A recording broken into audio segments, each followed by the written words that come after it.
Figure emblématique des victimes de la Shoah, Anne Frank fut elle aussi une enfant cachée, une enfant dénoncée, une jeune fille de 13 ans que le typhus emporte, comme sa grande sœur Margot, en février 1945 au camp de Bergen-Belsen. Pour nous en parler, Sylvie Tessier, membre de l'équipe francophone de la Maison Anne Frank à Amsterdam, dont les projets culturels et pédagogiques visent à faire connaître l'histoire de la jeune Anne et à lutter contre toute forme de discrimination. Sylvie Tessier, c'est à vous. Bonjour à tout le monde, est-ce que vous m'entendez bien? On va commencer. Donc, je suis Sylvie Tessier, je travaille pour la Maison Anne Frank à Amsterdam, donc le musée qui a ouvert en 1960, je vous en reparlerai. Anne Frank, c'est une enfant cachée un petit peu spéciale parce qu'elle était cachée avec sa famille, ce qui n'était pas le cas de beaucoup d'enfants cachés durant la Seconde Guerre mondiale. Et c'est une enfant cachée un petit peu spéciale parce que son nom est connu dans le monde entier. Et c'est pour ça que j'ai intitulé ma présentation « Du journal intime à une mémoire collective », puisqu'on la connaît à travers son journal intime. La Maison Anne Frank, c'est un musée. C'est aussi une fondation éducative dont l'histoire est liée évidemment au journal d'Anne et à l'action de son père, Otto Frank. Je vais vous parler dans les grandes lignes, dans les très grandes lignes de l'histoire de la famille Frank, parce que c'est une famille sur laquelle on a beaucoup de documentation. Et là, je vais vraiment faire un résumé très rapide. Alors, 1929, c'est l'année de naissance d'Anne en Allemagne. C'est aussi l'année d'une crise économique mondiale, vous en avez sans doute entendu parler, qui va frapper l'Allemagne et fragiliser ce pays qui est la République de Weimar. Je pense que ça vous rappelle des souvenirs. La République de Weimar a été proclamée en 1919, juste après la Première Guerre mondiale. Donc c'est une toute jeune république démocratique, où les gens votent, où les gens s'expriment, où les gens peuvent manifester. Et cette crise économique de 1929 va venir frapper cette toute jeune république et créer une crise très importante en Allemagne et en Europe en général. Alors, sur les photographies que vous voyez, on voit Otto Frank avec son frère qui sont en officier allemand. Ils se sont battus pendant la Première Guerre mondiale pour l'Allemagne, c'était leur pays. La photo de mariage des parents de Anne Frank. Et puis sur la droite, Otto Frank avec ses deux filles, donc Margot et Anne. Donc c'est une famille allemande juive qui font partie d'un courant plutôt libéral du judaïsme, c'est-à-dire qu'ils vont célébrer les principales fêtes. Ils sont peu pratiquants, enfin ça dépend des membres de la famille en fait, croyants ou non. Et si je vous dis ça, c'est pour souligner la diversité des pratiques et des cultures du judaïsme en Europe, mais aussi en Afrique du Nord, un petit peu ailleurs dans le monde, avant la Shoah et encore aujourd'hui. C'est-à-dire que cette idée d'un judaïsme unique, c'est vraiment quelque chose qui a été créé notamment par les nazis pour désigner les juifs comme les boucs émissaires, c'est-à-dire comme les responsables de tout ce qui allait mal en Allemagne et dans le monde en général. Donc il y a vraiment une vraie diversité des cultures du judaïsme en Europe et dans le monde en général. Alors cette Allemagne qui fait face à une crise économique se tourne peu à peu vers un parti politique extrémiste, qui est nationaliste, qui est raciste, qui est antisémite. C'est le parti nazi dirigé par Adolf Hitler, qui au départ a très peu de succès, mais avec la crise économique, il va organiser une propagande très efficace. Et au cours des élections, de nombreuses élections qui auront lieu entre 29 et 32 en Allemagne, il va finir par s'allier à un autre parti et Hitler deviendra le chancelier, c'est-à-dire le premier ministre de l'Allemagne. Et c'est comme ça qu'il prend le pouvoir, parce qu'il a réussi à s'allier avec un autre parti. Et une fois Premier ministre, il a pas tout de suite les mains libres, mais ça va venir bientôt. On peut le voir grâce à la photographie où on voit les personnes avec les bras levés et un soldat qui a un fusil. Parce que l'une des premières actions d'Hitler et des nazis, ça va être d'éliminer les opposants politiques, c'est-à-dire tous ceux qui n'étaient pas d'accord avec leurs idées. Les éliminer, ça veut dire les arrêter, les emprisonner, parfois les tuer, mais en tout cas, ils n'auront plus de voix au chapitre, si on veut. Ils n'auront plus la possibilité de s'exprimer. Et on va passer de cette démocratie qui existait depuis une dizaine d'années à un régime où on ne peut pas s'exprimer, où on ne peut pas manifester, c'est-à-dire une dictature. Et ça va se passer vraiment très rapidement. L'annonce de l'arrivée d'Hitler au pouvoir entraîne immédiatement pour la famille Frank la décision de s'exiler dans un autre pays. Pourquoi ? Parce que Otto et Edith ne veulent pas voir grandir leur petite fille dans un pays où elle n'aurait pas les mêmes droits que les autres enfants. Et Hitler, il avait bien dit son programme quelques années avant, et donc les parents Frank, ils veulent absolument protéger leur petite fille et changer de pays, s'exiler. Ils vont pouvoir le faire donc, et aller à Amsterdam aux Pays-Bas, et l'Allemagne donc, va plonger dans la dictature, donc ils ont de la chance de pouvoir le faire. Oui, on va avancer. Alors la famille Frank, voilà, je vous ai mis un petit texte d'Anne Frank qui raconte à partir de mai 1940, c'en était fini du bon temps. Alors en fait, jusqu'en 1940, la famille Frank s'adapte assez bien à leur nouvelle vie. Anne et Margot vont à l'école, elles se font des amis, elles apprennent le néerlandais très rapidement et elles ont finalement une enfance assez paisible. Mais tout cela prend fin avec l'invasion des Pays-Bas par l'armée allemande en mai 1940. Et donc les nazis, les occupants nazis vont mettre en place des mesures antisémites qui ont déjà cours en Allemagne. Ils vont les mettre en place aux Pays-Bas. Alors les Pays-Bas, c'est un pays occupé. Évidemment, ce sera la même chose en Belgique et dans le nord de la France. Pour le sud de la France, on sait que c'est un gouvernement collaborationniste, donc des collaborateurs qui vont mettre en place également des mesures antisémites. Donc voilà, je vous laisse lire très rapidement. Donc les mesures antisémites vont se mettre en place petit à petit durant l'année 41 et début 42. Au mois de juillet 1942, Margot, la grande sœur d'Anne, va recevoir une convocation des nazis. Elle doit se présenter aux nazis pour aller dans un camp de travail en Allemagne, et je mets des guillemets à l'oral. Cette convocation, c'est en fait une arrestation et qui mène directement au centre de mise à mort, c'est-à-dire à Auschwitz. C'est-à-dire que c'est une arrestation qui va la mener directement à la mort. On est en juillet 42, ça va se dérouler aussi en Belgique et en France. En France, on connaît bien la rafle du Veldiv. Vous avez sûrement entendu ce nom, peut-être. Donc, cette convocation va amener les Franks à se cacher. Là, on va vraiment entrer dans la cachette pour soustraire Margot à cette convocation. Et les parents Frank qui ont toujours beaucoup anticipé les choses, ou en tout cas essayé d'anticiper les choses, ils avaient préparé en fait une cachette qui se trouve derrière l'entreprise d'Otto Frank, donc Opekta. Et ils avaient demandé à des personnes de les aider, parce qu'une fois dans la cachette, ils ne pouvaient plus sortir, évidemment. Ils ne pouvaient plus aller chercher à manger, aller chercher de quoi vivre. Il fallait absolument qu'il y ait des personnes qui puissent les aider. Et des personnes non juives, puisque ces personnes ne devaient pas être poursuivies, pourchassées par les nazis pour être arrêtées. Et ils avaient demandé aux collègues d'Otto Frank, que vous voyez sur cette photographie, donc en bas à gauche, Mipris, juste à côté, debout, Johannes Kleemann, debout, l'homme debout de l'autre côté, c'est Victor Kugler, et Beb Foskoil, qui est en bas à droite, avec Otto Frank au milieu. Cette photo, elle a été prise après la guerre, on en reparlera. Et donc ces collègues, qui étaient devenus des amis d'Otto Frank au fil des années, acceptent de les aider, malgré les dangers, parce qu'il faut bien se rendre compte qu'ils pouvaient être arrêtés à tout moment, et qu'on leur demande des comptes sur le fait qu'ils aient aidé des Juifs à se cacher. Donc l'annexe, cette cachette secrète, va accueillir également les 3 membres de la famille Van Pels, des amis de la famille Frank, et Fritz Pfeffer, qui est un dentiste, le dentiste de Mipris, qu'on voit ici.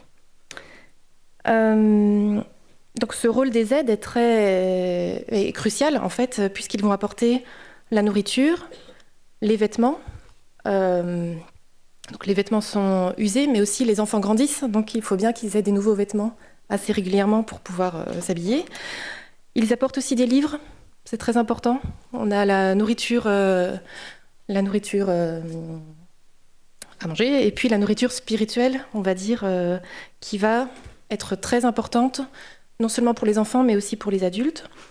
Donc les aides vont emprunter des livres à la bibliothèque et chaque samedi apporter de quoi lire. Ils vont apporter des magazines pour Anne qui adore le cinéma, les stars, le théâtre. Donc elle collectionne ça et puis elle colle les affiches dans sa chambre. Et les aides apporteront du réconfort, c'est-à-dire qu'ils vont tous les jours aller parler aux clandestins, essayer de leur remonter le moral, et voilà, les aider à tenir le coup en fait dans cette cachette où ils sont enfermés. Ils vont rester enfermés pendant 25 mois. Donc, voilà, là je vous ai fait vraiment un résumé très, très, très rapide des événements. Tout est raconté dans le journal d'Anne Frank par elle-même. Et ce journal intime, elle le reçoit le 12 juin 1942, c'est-à-dire 3 semaines avant qu'ils entrent dans la cachette. Donc elle a 13 ans, elle considère que c'est son plus beau cadeau. Elle l'avait choisi dans la vitrine de la librairie qui est près de chez elle, et elle est vraiment ravie d'avoir ce journal intime.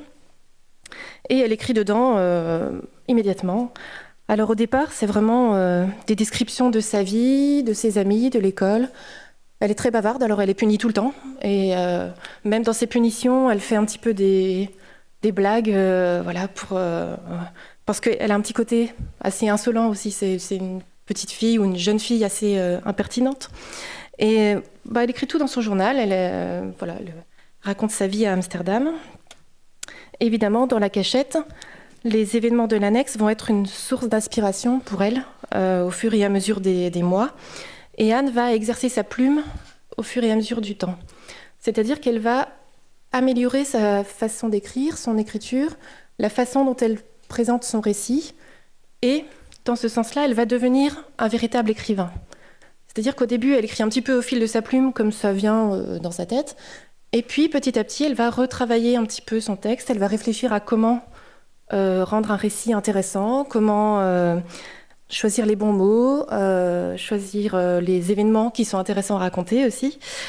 Donc on peut y trouver les anniversaires, les disputes, les moments de fête, les tensions entre les clandestins, les cadeaux aussi qui sont apportés par les aides, par les protecteurs, qui à chaque anniversaire pratiquement essaient de faire un petit cadeau malgré le fait qu'on soit en temps de guerre, d'occupation et qu'il n'y ait vraiment pas grand-chose en fait à disposition.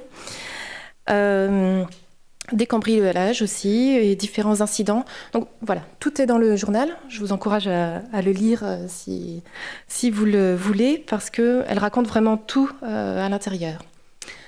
Donc, elle réfléchit aussi sur le sens de son écriture, c'est-à-dire, voilà, elle dit « Il me semble que personne ne s'intéressera aux confidences d'une écolière de 13 ans. Ça n'a pas d'importance, j'ai envie d'écrire et de dire vraiment... » Je vais bien lire ce que j'ai sur le cœur une bonne fois pour toutes. Le papier a plus de patience que les gens. Et ce journal va être vraiment extrêmement important pour elle durant les 2 ans de la cachette parce que elle ne peut pas s'exprimer avec ses parents comme elle pourrait le faire dans la vie normale en fait. S'il y a des disputes, ils ne doivent pas faire du bruit, donc il n'y a pas de cris, il n'y a pas vraiment de vraies disputes. Elle ne peut pas partir en claquant la porte parce que ça s'entend. Parce que voilà, il serait découvert tout de suite. Donc son seul exutoire, la seule façon de s'évader un petit peu, ça sera son journal, et elle va vraiment écrire tout ce qu'elle a dans la tête. Donc c'est aussi ce petit cahier en fait va l'aider à survivre quelque part pendant les 2 ans. Alors elle raconte aussi les conflits avec ses parents, avec sa maman, qu'elle déteste, et puis finalement elle se rend compte qu'elle va un petit peu loin. Elle raconte son histoire d'amour avec Peter, qui va durer quelques mois, et puis qui va se terminer. Donc voilà, elle a vraiment ces idées d'adolescente qui sont dans son journal. c'est aussi un moyen pour elle d'imaginer l'avenir parce que durant toute cette période, les clandestins vont vraiment penser qu'ils vont survivre à la guerre, que la guerre va se terminer et qu'ils pourront être libérés. En mars-avril 1944, on commence à savoir que les Alliés vont gagner la guerre, qu'ils sont en train de préparer un débarquement. Enfin, bon, on commence à savoir que les Allemands, en fait, vont perdre la guerre. Et ça crée un grand espoir dans l'annexe, puisque Anne l'écrit, elle se dit « Je vais retourner en classe en octobre, je vais pouvoir reprendre l'école, je vais pouvoir devenir journaliste, écrivain. » Et donc, elle met vraiment tous ses rêves dans ce petit cahier. Alors, pas seulement, pour le coup, dans ce petit cahier, puisque on pense au célèbre carnet à carreaux quand on pense au journal d'Anne Frank, mais on peut voir différents documents sur cette photographie. Alors, elle écrit tellement que son cahier est rempli très très vite et elle va continuer à écrire sur des cahiers de bureau que Bep lui amène. Donc, on voit sur cette photographie. Elle a également un cahier qu'elle appelle son livre de belles phrases, où elle note toutes les phrases qui lui plaisent dans ses lectures, tout ce qu'elle trouve intéressant, bien écrit, bien raconté, voilà, tout ce qui l'inspire un petit peu. Et elle a encore d'autres cahiers où elle va écrire des contes, en fait, des petites histoires, sorties de son imagination ou inspirées des événements de l'annexe, et qu'elle décrit de manière assez comique parfois, où voilà, elle crée vraiment des récits, et de temps en temps, elle les lit aux autres clandestins de l'annexe. Donc on voit cette jeune fille de 13 ans qui arrive à 14, 15 ans, et qui développe petit à petit son appétence pour l'écriture et ses capacités aussi à écrire. Alors en mars 1944, elle entend à la radio, parce qu'ils ont une radio clandestine dans l'annexe, fournie par les protecteurs, elle entend que les témoignages vont être rassemblés après la guerre et elle décide de tout réécrire son journal sur des feuilles volantes en vue de le publier après la guerre. Donc, les témoignages, c'était des journaux intimes, des lettres, mais elle se dit, moi, à partir de mon journal, je vais écrire un roman, et ça s'appellera L'annexe secrète. Alors, elle commence à relire ce qu'elle avait écrit à 13 ans, au tout début, et puis elle se dit, c'est un petit peu immature, c'est peut-être pas très bien écrit, peut-être que je peux pas dire ce genre de choses méchantes sur Madame Van Pels, parce que si je publie le livre, voilà, c'est pas très gentil, c'est pas très sympa. Et donc, elle commence à tout réécrire, et elle donne des pseudonymes à certaines des personnes de l'annexe, des pseudonymes aux protecteurs également, et elle l'enrichit de diverses réflexions qu'elle a élaborées donc, pendant ces 2 ans de cachette. En parallèle, elle continue à écrire son journal. Donc le 6 juin 1944, c'est le débarquement en Normandie, qui crée un grand espoir dans l'annexe, mais les clandestins vont être arrêtés le 4 août 1944. Les Alliés ne sont pas du tout arrivés à Amsterdam à ce moment-là. Ils seront tous, donc les 8 clandestins seront emprisonnés à Westerbork. Westerbork, c'est un camp de transit aux Pays-Bas qui est l'équivalent de Drancy en France. C'est-à-dire un endroit où on enferme les Juifs qui vont être déportés, mais aussi des prisonniers de droit commun, et donc où ils sont emprisonnés pendant 1 mois. Et en fait, ils vont être déportés tous les 8, le 3 septembre 1944, par le dernier train de déportation qui part des Pays-Bas vers Auschwitz. Donc ça s'est joué vraiment à quelques semaines ou quelques mois, mais en tout cas, ils vont tous être déportés à ce moment-là.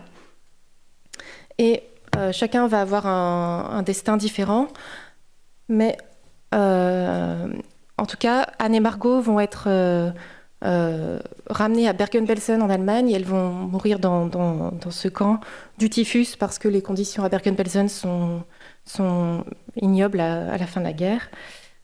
Et Otto Frank est donc le seul survivant en 1945 sur les 8 personnes de l'annexe. Alors, il est accueilli par Mipris parce qu'il retourne à Amsterdam, il n'a pas d'autre endroit où aller. Et il recherche évidemment sa femme et ses filles. Il va demander partout à la gare, quand les survivants reviennent, il demande « Est-ce que vous avez vu ma femme? Est-ce que vous avez vu mes filles ?» Mais il reçoit l'annonce de leur décès, la confirmation, à l'été 1945. Et c'est à ce moment-là que Miep va lui confier le journal d'Anne, parce que elle, après l'arrestation, elle l'avait trouvé dans l'annexe. C'est-à-dire que les officiers qui étaient venus avaient jeté le journal et les papiers de Anne par terre. Ils avaient pris d'autres choses dans un sac.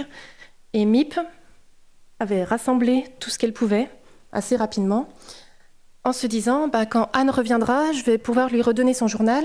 Et c'était tellement important pour elle, il faut absolument que je le conserve. Et elle l'avait caché dans un tiroir. Elle ne l'avait pas lu du tout. Heureusement, parce que plus tard, elle a dit « Mais si j'avais lu ce journal à l'été 44, j'aurais été obligée de le détruire parce que tous les noms des protecteurs étaient dedans, parce que tous les noms des personnes qui avaient aidé à se cacher étaient dedans, et les Pays-Bas étaient encore occupés. C'est-à-dire que ce journal, en fait, mettait en danger les personnes qui les avaient protégées. Donc, elle l'a juste caché dans un tiroir et elle l'a conservé. Et donc, à l'été 45, elle le donne à Otto Frank en lui disant « Monsieur Frank, voici l'héritage de votre fille Anne. » Donc, Otto va le lire peu à peu. Évidemment, c'est très difficile pour lui parce qu'il revit les événements de l'annexe à travers les yeux de sa fille, tout en étant en deuil de sa famille et de ses amis. Et puis, en lisant, il découvre à la fois le talent de sa fille et l'ambition qu'elle avait de publier un livre à partir de ce journal. Alors, on peut se poser la question, est-ce qu'on peut publier un journal intime ? Puisque c'est intime, c'est censé être personnel. Normalement, c'est pas fait pour être publié, pour être rendu public. Alors, Otto hésite beaucoup. Il fait lire certains passages à sa mère qui vivait en Suisse. Il fait lire des passages à ses amis, à certains de ses amis. Et il prend la décision quelques mois plus tard en disant « Mais c'est un témoignage qui appartient à l'humanité. Je n'ai pas le droit de garder ça pour moi. Il faut que les gens connaissent ce témoignage. » D'autant plus que Anne avait elle-même préparé une version qui était destinée à être publiée. Donc la première publication du journal, c'est 1947 en néerlandais. Et ce sont des extraits rassemblés par Otto Frank parce qu'il a réussi à retrouver une partie de la première version du journal, une partie de la version réécrite. Et puis, en 1947, il y avait certains passages qu'il ne pouvait pas publier parce que ça concernait la découverte d'Anne, de son corps, de la puberté, de ces choses-là. En 1947, on ne pouvait pas publier ce genre de choses. Et puis d'autres passages où Anne était très dure envers sa mère notamment, et Otto n'avait pas souhaité publier ces passages. Aujourd'hui, tous les documents, enfin tous les écrits d'Anne que l'on connaît sont publiés. Ils sont disponibles et accessibles. En 1951, le journal est traduit en allemand, et ça, c'est un souhait d'Otto Frank. Il a voulu que les jeunes Allemands puissent lire ce journal très rapidement. Et il est traduit en français. Ça, c'est presque un hasard, parce que c'est un éditeur français qui a découvert le journal et qui a voulu le traduire en français. En 1955, il va être traduit en anglais. Et là, le livre est vraiment diffusé à très grande échelle, notamment aux États-Unis. On avance. Donc, comme il est très lu aux États-Unis, le Broadway s'en empare un petit peu. Il y aura une pièce de théâtre issue de ce journal. Et puis un film de George Stevens qui accroissent... alors cette pièce et ce film accroissent encore la popularité du journal. Donc c'est d'abord le livre, ensuite la pièce, le film, et les gens qui ont vu le film ont envie de lire le livre. Et donc voilà, le journal devient de plus en plus connu à travers le monde. C'est un peu exceptionnel dans cette période d'après-guerre que ce type de récit soit aussi populaire. Sur cette période de la Seconde Guerre mondiale, de la Shoah, des enfants cachés, on n'a pas forcément beaucoup de témoignages aussi populaires à ce moment-là. Même si beaucoup de témoignages existent en réalité. Il faut souligner quand même que la pièce et le film édulcorent quelque peu le propos. C'est-à-dire qu'on voit des personnes dans un huis clos et ça gomme presque le contexte de la clandestinité et de la menace des nazis. C'est-à-dire que ce sont des œuvres relativement légère où on voit une adolescente qui vit sa vie d'adolescente et le contexte n'est presque pas évoqué. Je fais juste une parenthèse sur George Stevens qui a réalisé ce film. C'est assez intéressant qu'il ait choisi le journal d'Anne Frank pour parler de cette période de la Seconde Guerre mondiale parce que lui-même était reporter de guerre et il suivait l'armée des Américains pendant la libération des camps. Ça veut dire que lui, il a vu la libération de Bergen-Belsen, par exemple. Il devait filmer ce qui se passait parce que l'opinion publique américaine avait besoin de savoir ce qui se passait en Europe et comment l'armée libérait les Européens. Et cette libération était censée être une fête. Évidemment, quand les camps ont été ouverts, les soldats ont été extrêmement choqués de ce qu'ils ont trouvé, de ce qu'ils ont vu. Et Stevens était là. Il a vu ce que c'était que les camps nazis. Alors, non seulement les camps de concentration, mais aussi les centres de mise à mort qui étaient en Pologne. Donc, il savait très bien ce qui se passait. Ces images, avec celles d'autres reporters, d'autres cinéastes, ont servi pendant les procès de Nuremberg qui ont condamné quelques nazis après la guerre. Mais en 1955, il choisit de prendre le journal d'Anne Frank pour évoquer cette période, comme s'il fallait parler autrement de ce qui s'était passé. C'était trop difficile d'évoquer la réalité, en fait, de ce qu'avait été la Shoah. Donc, ce film devient célèbre, le livre également, et ce sont des œuvres qui amènent de nouveaux lecteurs vers le journal.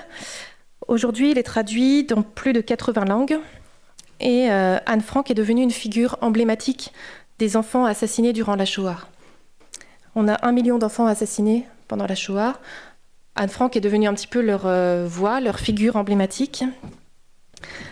Et c'est dans ce sens-là qu'elle a une place dans notre mémoire collective. C'est-à-dire qu'on est face à une adolescente qui fait part de ses sentiments, de ses émois, de ses colères aussi contre le monde qui est en guerre perpétuellement. Elle fait part de ses pensées. C'est aussi une jeune fille sur laquelle nous possédons beaucoup de documents, à la fois des écrits, mais aussi des photographies que son père prenait pendant qu'elles étaient enfants, Anne et Margot. Et en fait, elle est une voix pour toutes les personnes qui ont disparu sans laisser de traces durant le génocide. Le génocide, c'était le projet des nazis, et donc c'était anéantir la population juive, mais aussi les traces de leur existence, et en plus, effacer les traces de leurs crimes. C'était ça le projet des nazis. Et en fait, il y a beaucoup de victimes dont on a justement plus de traces. On connaît peut-être le nom, peut-être l'adresse quelquefois, mais il y a beaucoup de personnes en fait dont on a perdu toute trace. Et dans ce sens, Anne Frank est une figure emblématique qui redonne une voix à ces personnes-là. Et c'est pour ça que c'est un héritage qui est celui d'Otto Frank, mais qui est devenu celui de tous à travers une histoire individuelle.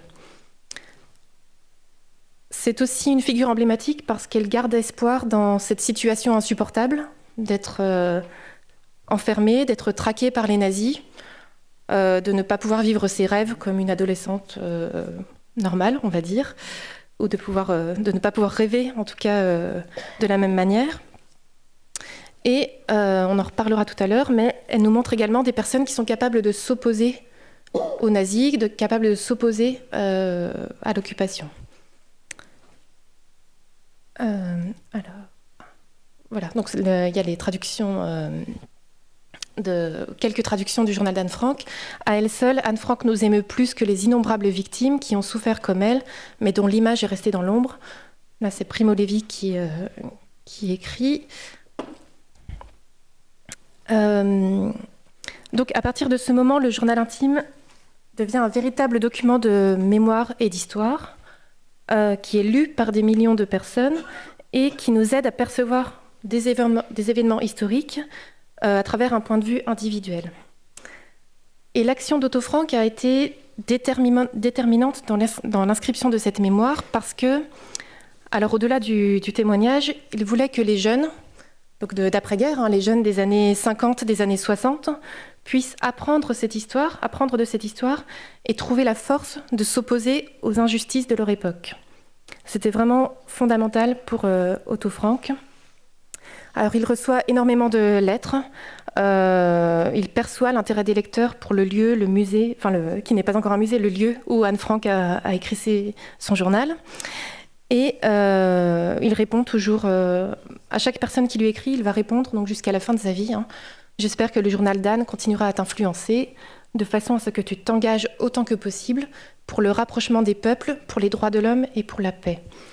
Il termine souvent ses lettres de cette manière avec un encouragement à ces jeunes de s'engager pour la paix autant que possible. Et donc la Fondation Anne Frank est créée en 1959. Il s'agit au départ de conserver le bâtiment parce que la mairie d'Amsterdam a prévu de le raser et de faire un genre de centre commercial de l'époque ou un parking, quelque chose d'autre. Et la Fondation Anne Frank est créée en 1959 parce que des lecteurs du journal viennent à Amsterdam et demandent à voir l'endroit où Anne a écrit. Ce sont les premiers visiteurs du musée un peu officieux, un petit peu informels, on va dire. Et c'est donc une fondation éducative qui est créée en même temps. Voilà, on voit Otto Frank avec Fritzi. La restauration de la maison est en bonne voie. Nous espérons que l'annexe sera ouverte aux visiteurs cet été. La maison a une très grande valeur spirituelle. Des milliers de personnes venues du monde entier l'ont déjà visitée. Un grand nombre d'entre elles ont apporté des fleurs et le fait d'être dans les pièces où s'est déroulé tout ce dont Anne a parlé dans son journal a laissé sur ces personnes une impression inoubliable. Mais il ne suffit pas que les gens soient émus en pensant à ces événements terribles. Il faut aller plus loin et développer des activités éducatives en direction de la jeunesse. Otto Frank, c'était un éducateur dans l'âme. Il a toujours pensé à éduquer, à transmettre. Et c'est vraiment dans l'ADN du musée Anne Frank qu'il va inscrire cette volonté éducative. Donc le musée est ouvert le 3 mai 1960. Là, c'est quelques instants avant l'ouverture. Et Otto Frank donc, pense que l'annexe secrète devrait devenir un lieu de rencontre, de réflexion et d'inspiration autant qu'un musée. Il n'a plus du tout confiance dans les adultes parce qu'il a vu à Auschwitz, il a vu ce que les adultes faisaient. Par contre, il a une confiance totale dans la jeunesse des années 60, des années 50, 60, puis 70. Et il va accueillir des jeunes. Alors là, c'est l'ouverture. Il va accueillir des jeunes qui viennent du monde entier. Alors, il leur transmet l'histoire, mais aussi, il les invite à partager leurs propres réflexions, leurs inquiétudes, leurs combats pour les droits humains. Parce que ces jeunes viennent de pays où les démocraties n'existent pas forcément. Parfois, ce sont des dictatures. Et ces jeunes viennent à Amsterdam pour rencontrer Otto Frank. Et là, il se pose des questions. Comment une démocratie a pu basculer dans la dictature ? Comment est-ce que des populations ont pu être aveuglées par une idéologie et ne pas voir ce qui se passait, ce qui était en train de se passer, depuis les premières persécutions jusqu'au génocide ? Et comment la Shoah a-t-elle pu avoir lieu ? Et donc, c'est un témoignage qui invite à se poser des questions au présent, y compris à petite échelle. Comment est-ce que nous réagissons lorsque nous sommes face à une injustice ? Et ça, c'est une question universelle qui concerne chaque être humain. Donc, on voit Otto Frank dans les années 60 avec des jeunes aux cheveux longs qui viennent le rencontrer. Chaque année, on a des thématiques un petit peu différentes. 68, les religions dans le monde aujourd'hui. 69, la société en mutation. Et pour construire l'avenir, il faut connaître le passé. Et en fait, cet engagement d'Otto Frank, il est vraiment à l'origine des projets éducatifs qui sont menés aujourd'hui par la Maison Anne Frank dans le monde. Alors, il s'agit, je vous en parle rapidement. Ah oui, non, avant ça, je dois vous dire, ces jeunes qui viennent du monde entier, en fait, ils créent les premières expositions dans la Maison Anne Frank, en parlant de leur pays. Donc là, on a une exposition sur le Chili, on a une exposition sur l'Afrique du Sud, et ils s'expriment comme ça. Enfin, Otto Frank leur donne un lieu où exprimer à la fois leurs réflexions et puis où témoigner de ce qui se passe dans leur pays à ce moment-là. Et Otto Frank décède en 1980, et donc cet héritage de la maison Anne Frank cet héritage d'Otto Frank vit encore avec la maison Anne Frank. On voit ici l'une des premières expositions internationales où le chancelier Willy Brandt que le chancelier Willy Brandt a inauguré. On voit Nelson Mandela. Je pense que vous avez entendu parler tous de Nelson Mandela. Alors, quand il est venu sur l'inauguration de cette exposition, il a expliqué, vous savez qu'il a été emprisonné pendant de nombreuses années, et il a expliqué qu'il y avait 2 livres qui l'avaient aidé à tenir le coup. Donc, d'un côté, la Bible, c'est une chose, et puis de l'autre côté, le journal d'Anne Frank. Et on peut mesurer à ce moment-là la puissance de ce journal, de l'écrit de cette adolescente qui a pu inspirer un grand homme comme Nelson Mandela, qui s'était battu toute sa vie contre la ségrégation, pour la paix, pour l'harmonie, et qui a pu trouver de la force dans les espoirs de cette adolescente qui était cachée dans une petite annexe à Amsterdam pendant 2 ans. Vous pouvez retrouver sur Internet la vidéo de ce témoignage, c'est assez émouvant. J'en suis où ? Voilà. Donc, ces premières expositions vont essaimer un petit peu partout dans le monde. Bon, là, je vous montre juste dans différents pays, donc au Japon, par exemple. On a des expositions en Afrique du Sud, en Chine. Il y en a eu, en tout cas. On ne peut pas toujours être dans tous les pays, mais c'est arrivé au Maroc, au Pérou, voilà, avec des projets qui ont aussi une dimension intergénérationnelle, parce que soit ce sont les jeunes qui guident l'exposition pour d'autres jeunes, soit ce sont des personnes plus âgées, souvent des bénévoles retraités, qui accueillent des scolaires pour pouvoir transmettre cette histoire. Donc cette fondation éducative, elle continue à vivre, elle transporte une mémoire vivante et active, avec entre 15 et 20 projets par an, là je parle pour l'équipe francophone, et puis une vingtaine d'activités qui sont menées par des ambassadeurs, c'est-à-dire des jeunes qui ont été guides et qui passent à un autre niveau, si on veut, et qui deviennent ambassadeurs de la maison Anne Frank, qui continuent à intervenir auprès d'autres jeunes. Et là, on est vraiment dans la mission léguée par Otto Frank, c'est-à-dire faire connaître l'histoire et agir pour protéger les droits humains là où c'est possible. Et cette mission, elle est portée par de nombreux volontaires qui se mobilisent autour du témoignage d'Anne, autour de son journal intime, qui n'est plus intime du tout maintenant, qui est devenu une mémoire collective. Et c'est vraiment la dimension universelle de ce témoignage qui touche toutes ces personnes. Alors, je vais terminer avec la figure de Mipris, dont je vous ai parlé un tout petit peu tout à l'heure, donc, qui était la secrétaire d'Otto Frank dans l'usine Opekta et qui faisait partie des protecteurs des aides de l'annexe. Parce que dans ce témoignage qui est si sombre et si tragique, en fait, Anne nous parle aussi de personnes ordinaires, c'est-à-dire la secrétaire d'une entreprise à Amsterdam, mais essentielle, cruciale dans cette histoire. Sans l'aide des protecteurs, il aurait été vraiment impossible de se cacher. Et c'est leur courage et leur dévouement qui a changé la vie des clandestins. Ce qui nous montre aussi que la seule alternative n'était pas d'accepter les injustices. Tout cela n'était pas inéluctable. La Shoah n'était pas inéluctable. Et il n'était pas impossible de résister aux nazis. En revanche, c'était extrêmement dangereux. Beaucoup de personnes ont perdu la vie en s'opposant et en protégeant des juifs. Alors, Miep a toujours dit « Je ne suis pas une héroïne ». Je pense que c'est une vraie question. Est-ce que Miep n'est pas une héroïne, vraiment ? D'accord, c'était une personne ordinaire. Et pourtant, elle a, à mon sens, elle a fait des actions héroïques et elle a mis sa vie en danger pendant 2 ans pour sauver d'autres personnes.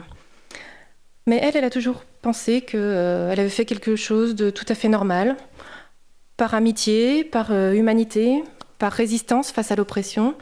Elle n'en a jamais tiré gloire, même si elle a toujours témoigné de ce qui s'était passé dans l'annexe. Et elle a également un mot pour toutes les personnes qui n'ont pas résisté ou caché ou se sont opposées. Tout cela me semblait naturel, je pouvais aider ces personnes. Ils étaient impuissants et ne savaient vers qui se tourner. J'insiste toujours sur le fait que nous n'étions pas des héros. Nous avons fait notre devoir d'être humains, aider des gens qui en avaient besoin. Beaucoup n'apportaient pas leur aide, quelquefois parce qu'ils avaient peur. Quand quelqu'un a peur, vous ne pouvez pas lui en vouloir. Si il ou elle le reconnaît honnêtement, comme certains de mes amis l'ont fait, je pense que cela nécessite un certain courage. Et c'est vrai qu'on était dans des circonstances impossibles. Ils ont risqué donc leur vie et avec des choix individuels, ils ont vraiment changé la vie d'autres personnes. Donc les protecteurs de l'annexe ont été reconnus juste parmi les nations. Je pense qu'on en reparlera dans la suite de la journée. Voilà. Pour conclure, ce témoignage d'Anne Frank est devenu un texte à portée universelle et qui touche à l'humanité en chacun de nous. Elle nous incite à agir au présent contre toutes les formes d'injustice, que ce soit par la parole, par l'aide apportée. Elle nous invite à être vigilants également. Elle nous invite à faire des choix éclairés pour éviter autant que possible le retour de totalitarisme ou de dictature.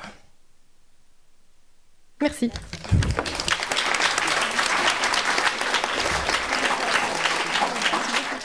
Si nous n'avions pas un programme chargé, je trouve que ce long témoignage, cette longue intervention mériterait une plage de silence où chacun, en intériorité, plongerait en lui-même par rapport à ce qui vient d'être dit. Est-ce que il y a des questions? Il devrait y en avoir, notamment de la part des jeunes générations ici présentes. La famille Frank, à la fin, a été dénoncée, n'est-ce pas?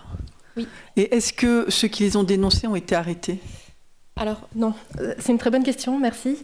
Régulièrement, on a des révélations de livres qui sortent en disant « on a trouvé qui a dénoncé Anne Frank ». Bon, c'est impossible, c'est-à-dire qu'il y a eu des recherches qui ont été faites dans les années 60-70 pour retrouver les dénonciateurs et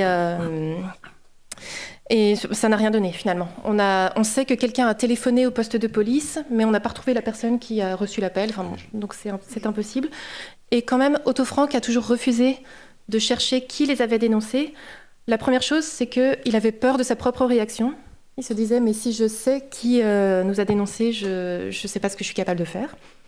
Et la deuxième chose, qui est très importante aussi, il a toujours dit, mais si on cherche qui a dénoncé Anne Frank, on devrait chercher toutes les personnes qui ont dénoncé tous les autres juifs qui ont été arrêtés. Pourquoi Anne Frank en particulier mériterait qu'on retrouve son dénonciateur? Et donc il a toujours dit, alors oui, si on le retrouve, c'est très bien, on pourra le juger, mais il n'a jamais cherché à savoir qui c'était, parce qu'à ce moment-là, il faut retrouver tous les autres. Donc, c'était alors, nous avons... Oui. Est-ce que les collègues d'Otto ont été arrêtés après tout ça? Et oui, est-ce qu'ils ont même aidé Otto à créer tout ça, à envoyer le journal et tout ça? Ou est-ce qu'ils ont plus de nouvelles de lui? Alors, lors de l'arrestation, les deux hommes, Clément et Kohler, ont été arrêtés. Et pas les deux femmes. Miep et Bep n'ont pas été arrêtés. Alors, il y a plusieurs raisons à ça. D'une part, Miep était d'origine autrichienne et l'officier qui est venu les arrêter était autrichien. Et elle a commencé à essayer de lui dire allez, vous êtes de Vienne, moi aussi, vous pourrez dire que vous ne les avez pas trouvés, laissez-les tranquilles. Bon, l'officier a dit non, je les embarque. Par contre, Miep, fais bien attention parce que je reviendrai te chercher et tu ne dois pas bouger. Voilà. C'est pour ça que Miep aussi s'est dépêché de rassembler les papiers, le journal d'Anne, Mais voilà, n'a pas eu le temps de tout retrouver. Et puis une autre raison, c'est que les deux hommes auraient dit non, non, mais c'est que les secrétaires, c'est que des femmes, elles étaient au courant de rien, donc il faut les laisser tranquilles. Il y avait ce petit côté aussi là qui a pu jouer. Alors Kleeman et Kugler ont été emprisonnés donc dans deux différents camps. Kleeman souffrait d'un ulcère à l'estomac, d'une irritation à l'estomac, et donc il a été libéré grâce à la Croix-Rouge, parce qu'on était aux Pays-Bas et parce que la Croix-Rouge pouvait faire libérer certains prisonniers. Et Kugler, lui, s'est évadé d'un des camps de prisonniers au cours d'une attaque des avions anglais, et il s'est caché jusqu'à la fin de la guerre. Donc après-guerre, en fait, Otto Frank les a retrouvés. Évidemment, ils l'ont aidé à reconstruire sa vie parce qu'il n'avait plus rien. Et surtout Miep l'a hébergé pendant plusieurs années. Et puis ils ont tous témoigné à un moment donné à propos du journal et de ce qui s'était passé dans l'annexe. Donc ils sont restés très proches, en fait, évidemment. Ma question, c'est plus sur le musée. Mais combien de visiteurs vous avez à peu près par an au musée Anne Frank ? Alors aujourd'hui, depuis une dizaine d'années, c'est environ 1 400 000 visiteurs. C'est presque, pas tout à fait autant, mais l'équivalent du musée Van Gogh à Amsterdam, juste pour vous donner une idée. Ce qui fait qu'il est très difficile d'avoir des billets parce que tout ça doit être réservé. Et l'annexe étant très petite, on ne peut pas faire rentrer plus de monde que maintenant. Donc c'est un musée qui attire encore énormément de visiteurs et vraiment du monde entier. C'est-à-dire, je vous ai montré des photos des expositions au Japon, au Pérou, etc. Mais les visiteurs aussi viennent vraiment du monde entier. Qu'est-ce qui vous a donné, à vous, envie de parler de ce sujet-là en particulier ?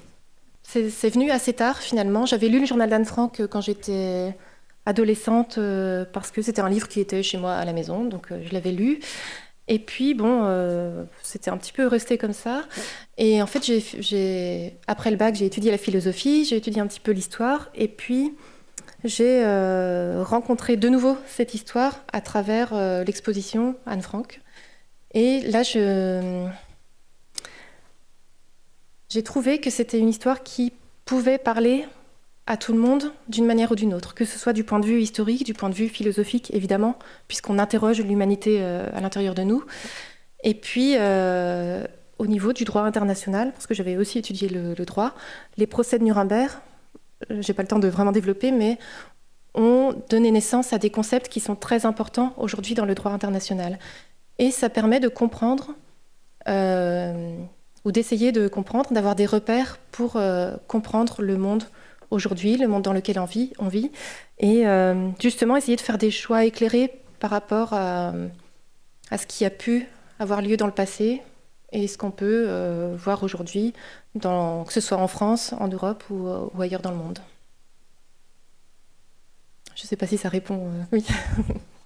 Est-ce qu'aujourd'hui encore vous lisez le journal d'Anne Frank et est-ce que vous en apprenez encore des choses ? Oui, je le lis régulièrement. Parce que on peut le lire à 10 ans, on peut le lire à 20 ans, à 30 ans, à 40 ans et plus tard. À chaque fois, on va trouver de nouvelles choses, de nouvelles réflexions qui vont inspirer d'autres choses. On a d'abord l'histoire d'une adolescente, et alors là, on peut le lire très tôt. Et puis, petit à petit, on se détache un petit peu du point de vue d'Anne Frank. C'est-à-dire que quand elle parle assez méchamment de sa mère sur les réactions qu'elle peut avoir, au bout d'un moment, on se met à la place de la maman et on se dit « Oui, ça ne devait pas être très facile non plus de ce côté-là ». Et ça, c'est très important parce que sur cette histoire, on a essentiellement le point de vue d'Anne Frank. Que ce soit sur Pfeffer, qu'elle déteste et qu'elle décrit d'une manière vraiment pas très sympa. Si on écoute d'autres témoignages, Pfeffer était quelqu'un de tout à fait gentil, de tout à fait agréable, sauf qu'il était enfermé avec 2 familles qu'il ne connaissait pas très bien. Et donc, forcément, ça se passait pas très bien pour lui. Mais si on n'a que le point de vue d'Anne, on se dit mais c'était une personne horrible qui tenait jamais ses promesses, qui la disputait tout le temps, qui la laissait rien faire, etc. Donc, c'est important aussi d'avoir le point de vue d'Anne et puis de pouvoir s'en détacher un petit peu au bout d'un moment. Et ça, c'est valable pour beaucoup d'écrivains. Hein. On adhère d'abord à un point de vue et puis après, on essaie de réfléchir un petit peu autrement. Donc oui, tu peux le lire toute ta vie, ça sera utile. Est-ce que vous pensez que le journal d'Anne serait aussi connu si elle n'était pas morte? Enfin, J'ai pas de réponse à cette question. Mais je veux dire, pas te dire. selon vous. J'ai vraiment pas de Ok. réponse à cette question. Et toi, tu en penses quoi de cette question et la réponse possible? En vrai, je pense que ça aurait été... Enfin, ça aurait sans doute été connu presque pareil. Ou alors, vu si elle n'était pas morte là-bas, elle aurait peut-être gardé ce journal pour elle-même et elle l'aurait peut-être jamais publié. Bravo. Nous allons rester sur cette énigme. Bravo. Merci.